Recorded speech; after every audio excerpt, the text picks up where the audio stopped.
Q services, Q washers at eBay and YouTube. And what we've simply got here is our custom built Kubota frames. These are made for the D902 engines. We've started selling these just recently.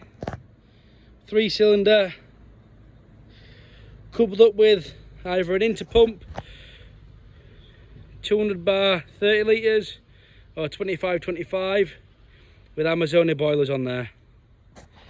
As you can see,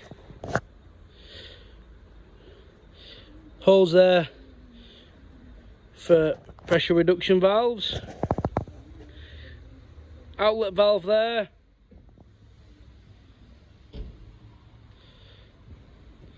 batteries then sit in here, one battery and the second battery over there.